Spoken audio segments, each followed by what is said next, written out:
Hello નમસ્તે બાળ મિત્રો, કેમ છે બધાને? મજામાં ને?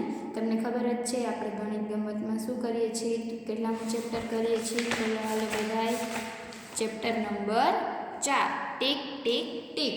બરાબર, એમાં આપણે ક્યાં પહોંચ્યા છીએ? ખોલો હાલો બધાય, કાઢો. સૌથી છેલ્લે આપણે શું કર્યું હતું?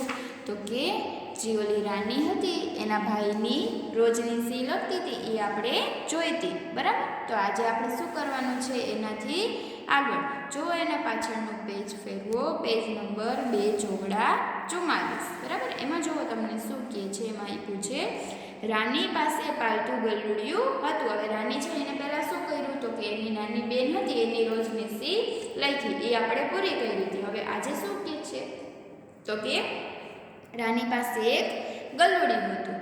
2 અઠવાડિયા પછી તેણે તેની આંખો ખોલી હતી. હવે ગલુડિયાનો જન્મ થયો એટલે શું થયું? તો કે એને 2 અઠવાડિયા પછી શું કર્યું હતું? તો કે આંખો ખોલી હતી.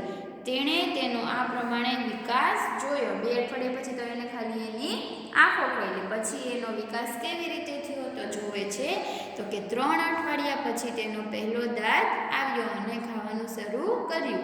ગલુડિયું હતું એને 3 અઠવાડિયામાં પહેલો દાંત આવ્યો અને એને શું કર્યું? પહેલો દાંત આવ્યો અને ખાવાનું શરૂ કર્યું. એના પછી શું થયું? તો જોવો નીચે કહે છે 4 અઠવાડિયા પછી તેણે આસપાસમાં માંડ ચાલવાનું શરૂ કર્યું. 4 અઠવાડિયા પછી શું કર્યું? તો કે એને ચાલવાનું એટલે કે હાલવાનું શરૂ કર્યું. એના પછી કહે છે કે 7 અઠવાડિયા પછી બધા જ દાંત આવી ગયા. 4 અઠવાડિયા પછી શું થયું? તો કે એના બધા જ દાંત છે એ આવી ગયા. અને સૌથી છેલ્લે શું થયું? તો કે 1 વર્ષ પછી તે મોટું કૂતરું બન્યું અને તેના પોતાના ગલુડિયા હતા. એટલે 1 વર્ષમાં તો એ મોટું થઈ ગયું અને એના પોતાના ગલુડિયા પણ હતા. હવે એનાથી નીચે શું કહે છે? હવે આ કૂતરાના જીવનકાળની નોંધ તમારી નોટબુકમાં કરો. જેવી રીતે આપણે રાનીની બેનની કરી એવી જ રીતે કૂતરાની કરવાની છે. અને મુન્ની અને રાનીના ગલુડિયા વચ્ચેનો તફાવત નોંધો. મુન્નીની બેન અલગ, મુન્ની અને રાનીના ગલુડિયા.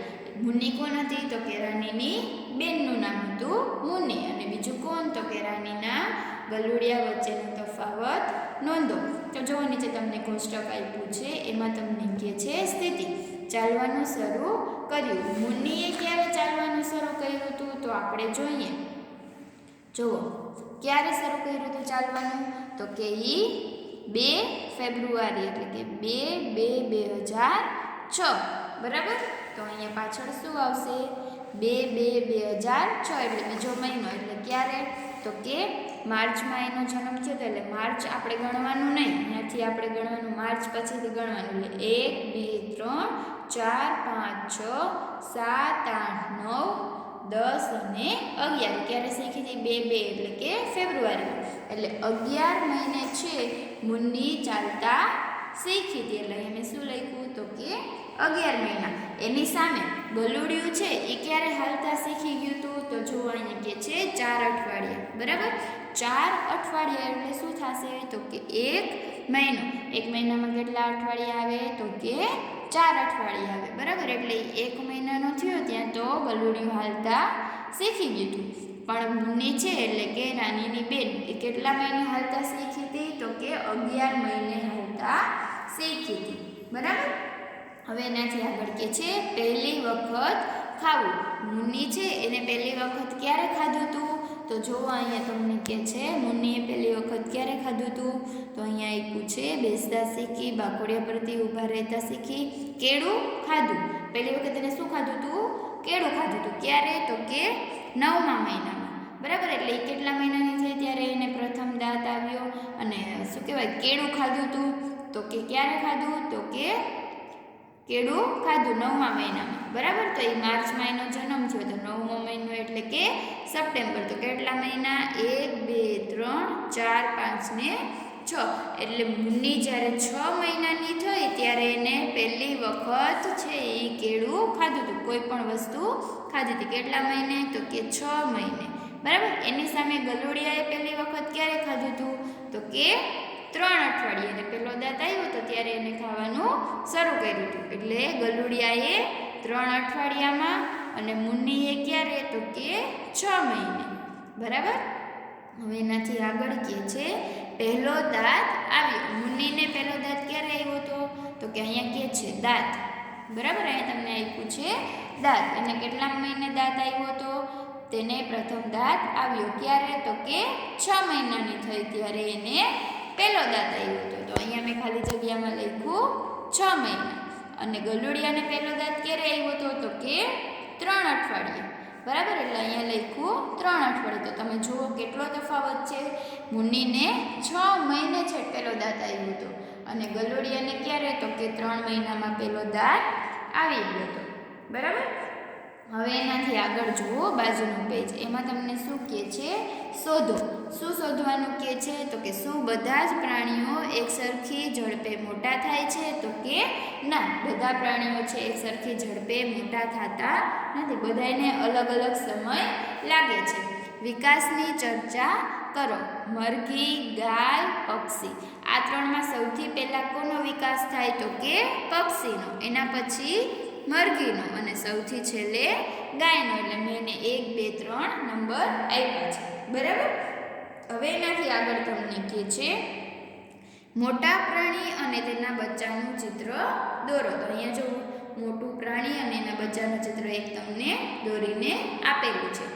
અહીં દાદાજીની અવસ્થાના ચિત્રો આપેલા છે. તેમાંથી તમને સૌથી વૃદ્ધ કોણ લાગે છે? અહીં તમને નીચે ચિત્ર આપેલા છે એ કોની અવસ્થાના એટલે કે કોની ઉંમરના છે તો કે દાદાજીની ઉંમરના આપેલા છે. તમને એમાં વર્ષ છે એ કેટલા છે એ આપણે જોવાનું છે. તો સૌથી પહેલાં અપુ હાથીના દાદાજી.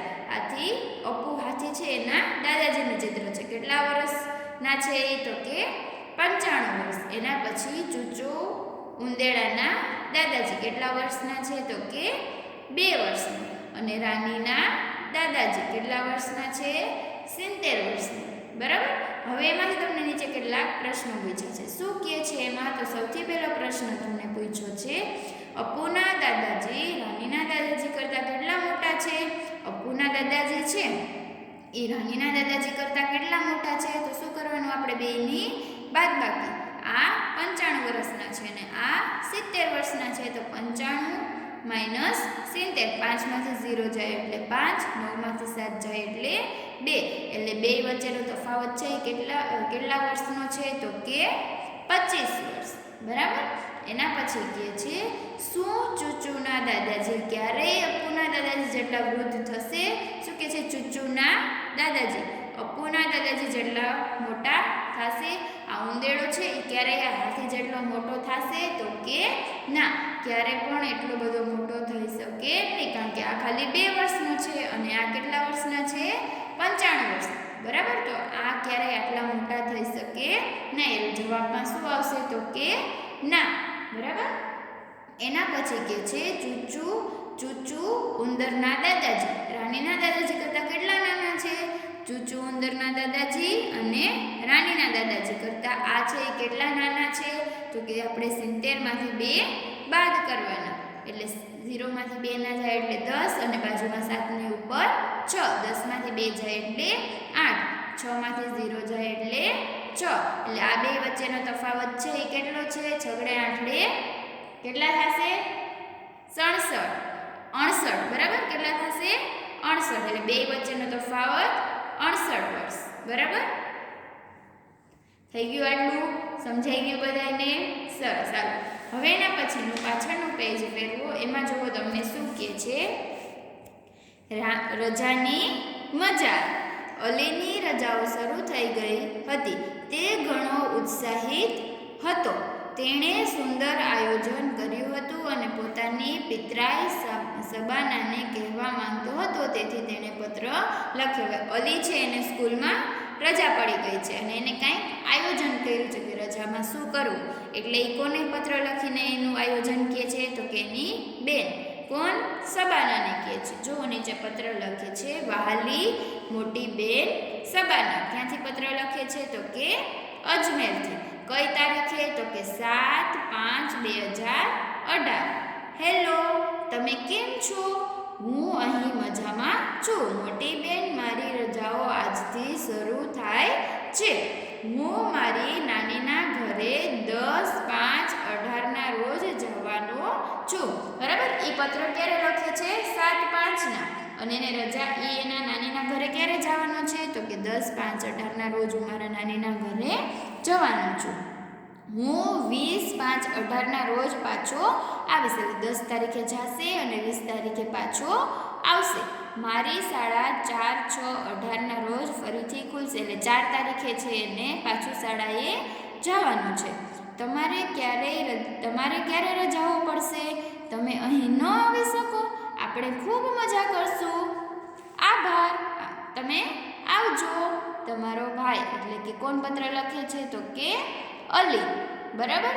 હવે જુઓ એના નીચે કોણ એને પાછો જવાબ આપશે? તો કે એની બેન સબાના. શું કહે છે? નાગપુરમાં રહેલી સબાનાને આ પત્ર 13/5/18 રોજ મળ્યો. હવે સબાનાને છે આ પત્ર ક્યારે મળે છે? તો કે 13 તારીખે. હવે સબાના અલીએ છે ક્યારે લખ્યો હોય છે? તો કે 7 તારીખે. પણ સબાનાને કઈ તારીખે મળે છે? 13 તારીખે. તેણે અલીને જવાબ લખ્યો. એટલે હવે એ પાછી અલીને શું કરશે? પત્ર લખીને જવાબ આપશે. નાગપુરથી લખે છે. કઈ તારીખે લખે છે? અને 13 તારીખે પત્ર મળ્યો એટલે 14 તારીખે એનો જવાબ લખે છે. વહાલા અલી, હેલો, હું અહીં મજામાં છું. ગઈકાલે મને તારો પત્ર મળ્યો. એટલે કે 13 તારીખે. મજાની રજાઓ. મારી શાળામાં 1 જૂન 2018થી રજાઓ પડશે. હવે જે સબાના છે એને ક્યારથી રજા પડે છે? તો કે 1 જૂનથી. તે ફરી 10 ઓગસ્ટના રોજ ખુલશે. પાછી એને જવાનું છે ક્યારે? તો કે 10 તારીખે પાછું જવાનું છે. હું શાળા પ્રવાસમાં ગોવા જઈશ. એટલે એ શું કહે છે? સબાના કે હું શાળાનો પ્રવાસ જાય છે એમાં ગોવા જવાની છું અને 7/6/18 પાછી આવીશ. પ્રવાસમાંથી પાછી ક્યારે આવશે? તો કે 7/6 પાછી આવીશ. હું ત્યાર પછી અજમેર આવવાનો પ્રયત્ન કરીશ. આવજે સબાના. એટલે શું કહે છે? કે હું પ્રવાસમાંથી આવી જાઉં એ પછી હું અજમેર આવવાનો પ્રયત્ન કરીશ. ત્યાં સુધી આવજો સબાના એમ કહે છે. બરાબર. હવે એનાથી નીચે કહે છે અલીએ 7/5/18 પત્ર લખ્યો. અલીએ ક્યારે પત્ર લખ્યો હતો? 7/5/18. તમને યાદ છે કે આપણે કઈ રીતે અંકોમાં તારીખ લખીએ છીએ? હવે આપણે અંકમાં કઈ રીતે તારીખ લખીએ? તો કે 7/5/18. અને બીજી કઈ રીતે? તો કે 7 મે. 5મો મહિનો એટલે કયો આવે? જાન્યુઆરી, ફેબ્રુઆરી, માર્ચ, એપ્રિલ ને મે. એટલે 7 મે 2018 છે. બરાબર. હવે એની બાજુમાં જુઓ તમને કહે છે નીચેની તારીખોને કઈ રીતે લખી શકાય? તો અહીંયા તમને એક નમૂનો આપ્યો છે. એને તમારે અહીંયા એવી જ રીતે આગળ લખતું જવાનું છે. જો અહીંયા એક આપ્યું છે 10/5/18. તમે શું લખ્યું? 10 મે 2018. હવે એવી રીતે અહીંયા 20/5/18 છે તો આપણે કેવી રીતે લખવાનું? તો કે 20 મે 2018. એવી રીતે તમારે આ બધી છે એ હોમવર્કમાં લખવાની છે.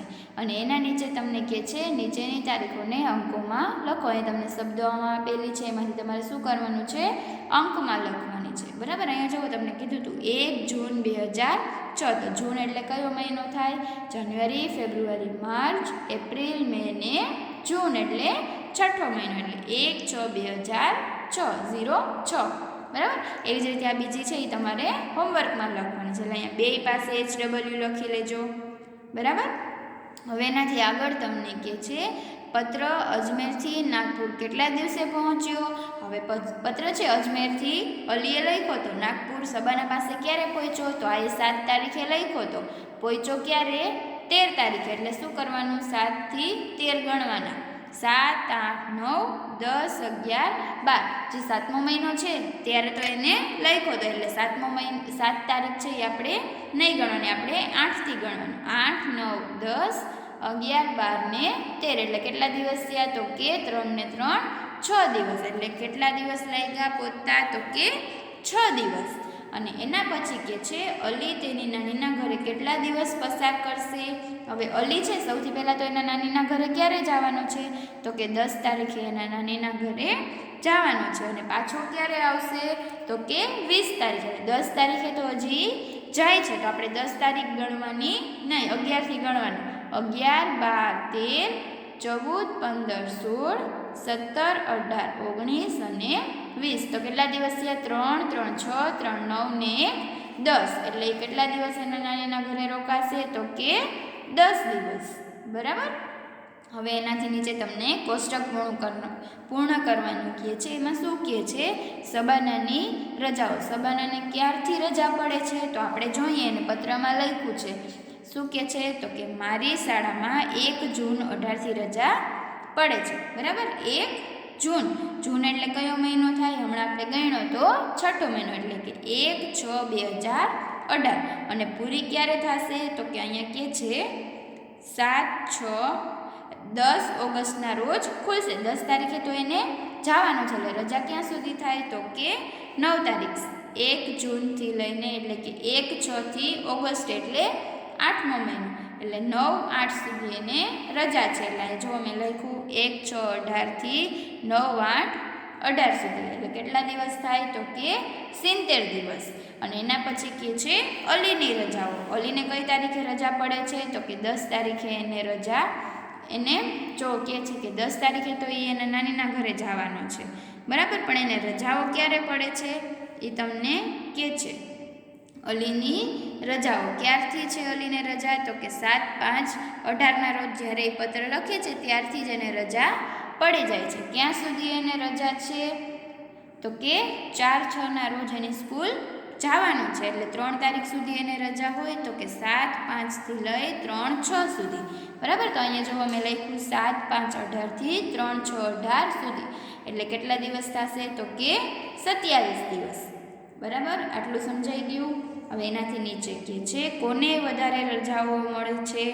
સબાનાને કે અલીને? તો આપણે જોઈ શકીએ છીએ 70 દિવસની રજા કોને છે? તો કે સબાનાને. એટલે એની નીચે લીટી કરી દેવાની. હવે એનાથી આગળ કહે છે શાળામાં તમને વધારે લાંબી રજાઓ ક્યારે મળે છે? કોષ્ટકમાં લખો. સ્કૂલમાં તમારે સૌથી વધારે રજા ક્યારે હોય? તો એક તો ઉનાળુ વેકેશન હોય. ક્યાંથી ક્યાં સુધીની રજા હોય? તો આ વખતે તો હજી આપણે રજા પડી નથી અને ગયા વર્ષે સ્કૂલ બંધ હતી. એટલે મેં 2019ની બધી રજાઓ અહીંયા લખી છે. ઉનાળુ વેકેશનની રજા તો 3/5/19થી લઈ 7/6/19 કેટલા દિવસની હોય? તો કે 34 દિવસ. એના પછી નવરાત્રિની રજાઓ 19/9થી લઈને 8/10 એટલે કે 10 દિવસની. એના પછી દિવાળી વેકેશન. હમણાં તમને દિવાળી વેકેશન પડશે. બરાબર ને? ક્યારથી? તો કે 24/10થી 13/11 એટલે કે 21 દિવસનું. તમે એમ કહેશો કે અમારે તો 24/10થી નથી પડતી. પણ મેં તમને કીધું ને કયા વર્ષની છે? તો કે 2019. બરાબર. એના પછી છે પરીક્ષા પછીની રજાઓ. તો કે 16/1થી લઈ 19/1 એટલે 4 દિવસની. બરાબર. આટલું બધાને સમજાઈ ગયું? સરસ. તો હવે આનાથી આગળનું છે એ આપણે આના પછીના નેક્સ્ટ લેક્ચરમાં કરશું. ત્યાં સુધી આવજો. Bye bye.